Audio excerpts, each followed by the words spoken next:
Thank you for listening to Shulchanaruchharav.com. May a group of women and a man be alone together regarding the prohibition of yichud. So we all know that the Torah prohibits a man and a woman who is an ereva, which are all married women or all girls who have reached age of menstruation, to be alone together. And rabbinically, the same applies even if there are two women present. One man and two women. The question, however, is asked, what if there are more than two women present? Does the fact that there is a group of women, 3 or more, in the area negate any prohibition of yichud? Or does it not make a difference, and a group of women irrelevant of number may never be alone with a man, unless they have one of the other valid yichud breakers applicable, such as a shaymer, a child, the wife, husband is in the area, pesach, basuach, etc.?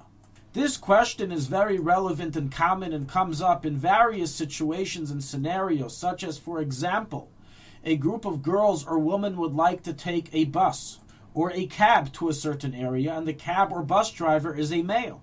He is the only male on the bus. May they do so if they will be driving through areas or at times that yichud is a problem. This commonly occurs on trips where the bus picks up the woman either in the early morning when there's no cars outside or it's still dark, and yichud in general is prohibited, or if they're traveling back late at night, or if they're traveling through a deserted area in which people aren't found. In such cases, if a group of women doesn't suffice to break yichud, they must have another yichud breaker applicable. Another common example this comes up in is, may a man sleep in the home of a woman if there are only women at home. Sometimes this happens with relatives. The mother and the 3 daughters are at home. May a male cousin come and sleep in the house.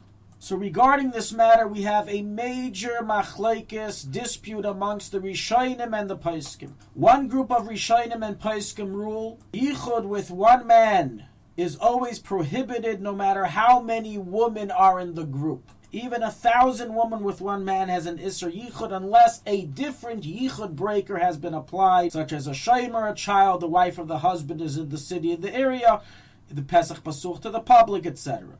And it applies whether the man is a Jew, a Gentile, whether the women there are Gentiles or Jews. Just like 1 and 1, 1 and 2 is prohibited, so too is 1 and 3, 4, 5, etc.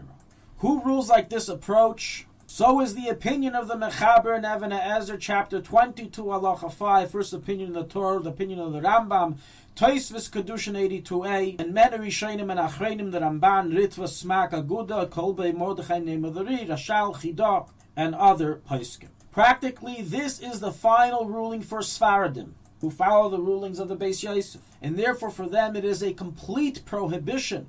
A group of women to be alone with a man, whether the man is Sephardi or the women are Sephardi, and therefore when they need to take a cab or bus somewhere, and they will be driving at a time or through an area where yichud is a problem, then they may not hire a male cab driver or male bus driver. This especially applies when they take trips. To give tzaddikim, they leave early in the morning and return late at night where yichud is a problem. They must pre-arrange another yichud breaker to avoid this problem, such as having the bus driver's wife come along, or having one of the wives bring one of the women bring their husbands along, etc. Likewise, a Sephardi man would not be able to stay in a home where there are only women staying there, unless one of the other yichud breakers are applicable. And the same would apply to Sephardi women allowing an Ashkenazi man stay by them. What about Ashkenazim? So while many Ashkenazi poskim record this first stringent opinion, the Ramah brings down in 22 halacha 5 a second opinion who rules that a single man may be alone with many women so long as the man is not accustomed to work with women. So rules the second opinion in the Torah in the name of Rashi in Kedushin 82a, the Bach, Tosfos Riyazake, and Smag, Rashba, Meiri, and other Rishonim and Achreinim. But once you have 3 women or more, yichud is automatically broken. Although the Ramah does not note how many women is in the discussion, the Noise Kalim, the Beis Shmuel, Chelkas Mechekek explain this refers to 3 women or more. Now, how should Ashkenazim rule? While the Ramah does bring this opinion, it doesn't negate the first opinion, and many Ashkenazi poskim, the Chachmas Adam, Kitzur Shulchanaruch, and others record both opinions without arbitration. And therefore, halacha l'maaseh, even for Ashkenazi woman, it is best initially to be stringent and have one of the other valid yichud breakers apply. However, in a time of need, one may be lenient. Thus, initially, even Ashkenazi woman or a Ashkenazi bus driver who will be driving woman at a time or area that there is a yichud prohibition, they should prearrange that a yichud breaker will be in place, aside from the fact that they have the lenient heter that there are many women available in the area.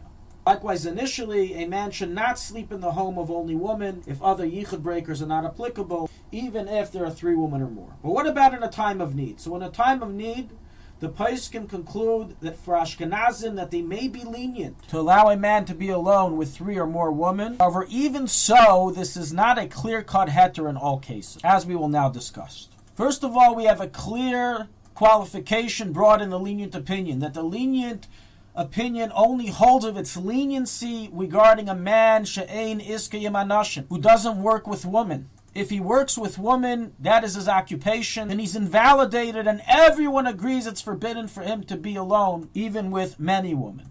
What's defined as iskayim nashim? What's the definition of that? This is unclear from the poskim, but some suggest, and so can be the accepted approach, it's talking about one who has an occupation whose clientele is limited to women, such as a jeweler or a man who works in a female clothing store, or a boss who has mainly female employees, etc. Such a person, even for Ashkenazim, may not be alone with many women.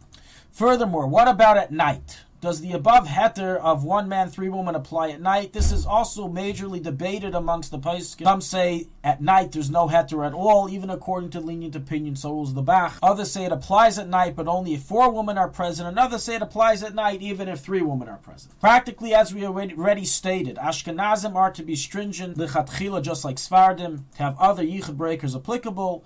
But in a time of need, just as during the day they may be lenient if there are 3 women there, so too at night they may be lenient. Initially there should be 4 women there, but even if there's 3, there's room to be lenient. So rules the Igros Moshe and other achreinim, poskim of today.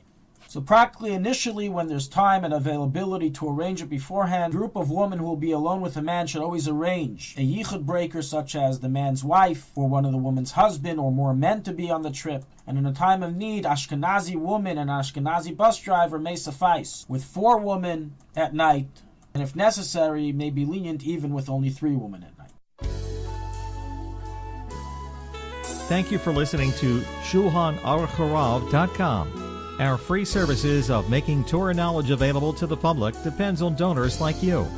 Please help us continue our work through making even a small contribution at Shulchanaruchharav.com under the Daily Halacha Dedication section or in the subscription page. Also, check out our online courses and many sefarim available for purchase that will both enhance your Torah knowledge and help support our work.